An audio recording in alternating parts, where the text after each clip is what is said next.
पहला क्वेश्चन है, किस संविधान संशोधन द्वारा दिल्ली को राष्ट्रीय राजधानी का दर्जा दिया गया था?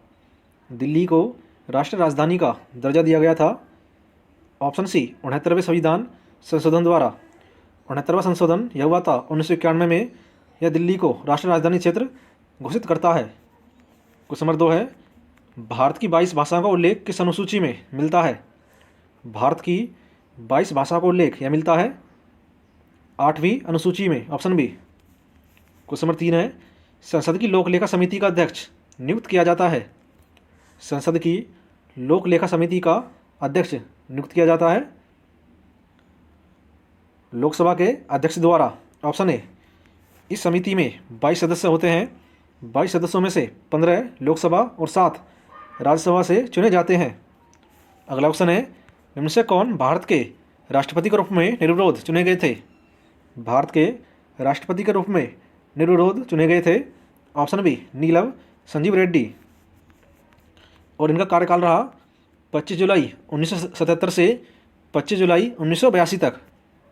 तो याद रखना है। क्वेश्चन 5 है, संघीय संसद की संयुक्त बैठक किस लिए बुलाई जा सकती है? संघीय संसद की संयुक्त बैठक यह बुलाई जा सकती है किसी गैर वित्तीय विधेयक पर दोनों सदनों में गतिरोध के समाधान हेतु, ऑप्शन डी। संविधान के अनुच्छेद 108 के अनुसार यदि किसी विषय पर दोनों सदनों में गतिरोध उत्पन्न हो जाता है तो राष्ट्रपति द्वारा दोनों सदनों का संयुक्त अधिवेशन बुलाया जाता है। अगला क्वेश्चन है, लोकसभा अध्यक्ष के रूप में निर्वाचित प्रथम महिला का नाम बताइए। लोकसभा अध्यक्ष के रूप में निर्वाचित प्रथम महिला है मीरा कुमार, ऑप्शन सी। और इनका कार्यकाल रहा 4 जून 2009 से जून 2014 तक। क्वेश्चन 7 है, भारत सरकार का मुख्य विधि अधिकारी कौन होता है? भारत सरकार का मुख्य विधि अधिकारी होता है भारत का महान्यायवादी। अटॉर्नी जनरल भारत सरकार का मुख्य कानूनी सलाहकार तथा उच्चतम न्यायालय में सरकार का प्रमुख वकील होता है। महान्यायवादी की नियुक्ति अनुच्छेद 76 के अनुसार भारत के राष्ट्रपति द्वारा की जाती है। तो इनको याद रखना है। नेक्स्ट है, क्वेश्चन नंबर 8 है, संसद के किसी भी सदन के 2 सत्रों के बीच अंतराल किससे अधिक नहीं होना चाहिए? यानी होना चाहिए 6 महीने तक, ऑप्शन बी। नेक्स्ट है, भारत में किसी विधेयक को धन विधेयक कौन प्रमाणित करता है? किसी विधेयक को धन विधेयक प्रमाणित करता है लोकसभा का अध्यक्ष, ऑप्शन सी। क्वेश्चन नंबर 10 है, लोकसभा में अध्यक्ष के मत को कहा जाता है? लोकसभा में अध्यक्ष के मत को कहा जाता है निर्णायक मत, ऑप्शन ए। जब किसी भी मामले में मतों की संख्या बराबर होती है तो लोक मत का प्रयोग करता है। नेक्स्ट है, राज्यसभा के सभापति कौन होते हैं? राज्यसभा के सभापति होते हैं, ऑप्शन सी, भारत के उपराष्ट्रपति। नेक्स्ट है, और भारत के प्रथम राज्यसभा के प्रथम सभापति थे डॉक्टर एस राधाकृष्णन। क्वेश्चन 12 है, भारत का योजना आयोग किस वर्ष में स्थापित हुआ था? भारत का योजना आयोग स्थापित किया गया था 1950 में, ऑप्शन सी। योजना आयोग 15 मार्च 1950 को गठित किया गया था और योजना आयोग की जगह नीति आयोग यह गठित किया गया है 1 जनवरी 2015 को। नेक्स्ट है, लोकसभा का कार्यकाल कितनी बार 6 वर्ष तक बढ़ाया गया था? लोकसभा का कार्यकाल 6 वर्ष तक बढ़ाया गया था एक बार। लोकसभा का कार्यकाल अब तक केवल एक बार 1975 में घोषित आपातकाल के दौरान 5 वर्ष से बढ़ाकर 6 वर्ष तक किया गया था। अगला क्वेश्चन है, भारतीय संविधान में संवैधानिक उपचारों का अधिकार किस अनुच्छेद में दिया गया है?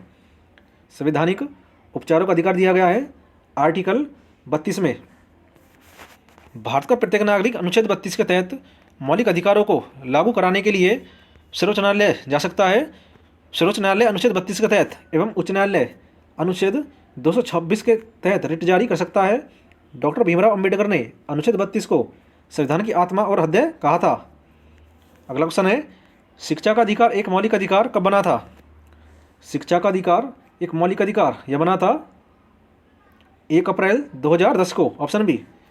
शिक्षा के अधिकार को 86वें संशोधन अधिनियम 2002 के द्वारा अनुच्छेद 21 के जोड़कर शिक्षा को मौलिक अधिकार बना दिया गया है। नेक्स्ट है, इनमें से कौन सा मूल अधिकार नहीं है? इनमें से मूल अधिकार नहीं है ऑप्शन बी संपत्ति का अधिकार।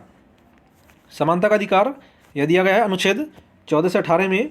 स्वतंत्रता का अधिकार यह दिया गया है अनुच्छेद 19 से 22 में। शोषण के खिलाफ अधिकार यह दिया गया है अनुच्छेद 23 से 24 में। धर्म की स्वतंत्रता का अधिकार यह दिया गया है अनुच्छेद 25 से 28 में। नेक्स्ट सांस्कृतिक और शैक्षिक अधिकार यह दिया गया है अनुच्छेद 29 से 30 में। नेक्स्ट संवैधानिक उपचारों का अधिकार यह दिया गया है अनुच्छेद 32 से 35 में। तो इन सभी को याद रखना है। नेक्स्ट है भारतीय संविधान के अनुसार संपत्ति का अधिकार है। भारतीय संविधान के अनुसार संपत्ति का अधिकार है एक विधिक अधिकार ऑप्शन सी। संपत्ति के अधिकार को 1978 में 44वें संशोधन द्वारा मौलिक अधिकार अनुच्छेद 31 की सूची से हटाकर अनुच्छेद 301 के अंतर्गत कानूनी अधिकार घोषित किया गया था। क्वेश्चन नंबर 18 है भारतीय संविधान के कौन से भाग में मौलिक अधिकारों पर चर्चा की गई है? भारतीय संविधान के कौन से भाग में मौलिक अधिकारों पर चर्चा की गई है? यह की गई है ऑप्शन सी भाग 3 में। संविधान के भाग 3 में जो है अनुच्छेद 12 से अनुच्छेद 35 तक, इन्हें संयुक्त राज्य अमेरिका के संविधान से लिया गया है। नेक्स्ट है भारतीय संविधान के किस अनुच्छेद विधि के समक्ष समानता का अधिकार दिया गया है? भारतीय संविधान के किस अनुच्छेद में विधि के समक्ष समानता का अधिकार दिया गया है? तो दिया गया है ऑप्शन बी अनुच्छेद 14 में। अगला ऑप्शन है निजता का अधिकार किसके अधीन आता है? निजता का अधिकार आता है अनुच्छेद 21 के तहत ऑप्शन सी। निजता का अधिकार संविधान के अनुच्छेद 21 के तहत प्राण और दैहिक स्वतंत्रता का संरक्षण प्रदान करता है।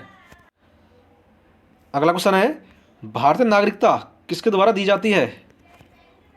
भारतीय नागरिकता दी जाती है केंद्रीय गृह मंत्रालय द्वारा ऑप्शन सी। नागरिकता अधिनियम 1955 के प्रावधानों के अनुसार शर्तों और प्रक्रियाओं के अनुपालन के तहत प्रदान की जाती है। क्वेश्चन 22 है किस संवैधानिक अधिनियम में मतदान करने की आयु घटाकर 21 वर्ष से 18 वर्ष कर दी गई थी? यह कर दी गई थी 61वें संशोधन अधिनियम द्वारा ऑप्शन बी। 61वां संशोधन अधिनियम यह हुआ था 1989 में। तो दोस्तों आज के लिए इतना ही। वीडियो कैसी लगी कमेंट बॉक्स में जरूर बताएं और वीडियो को ज़्यादा से ज़्यादा शेयर करें और चैनल को सब्सक्राइब अवश्य करें। धन्यवाद।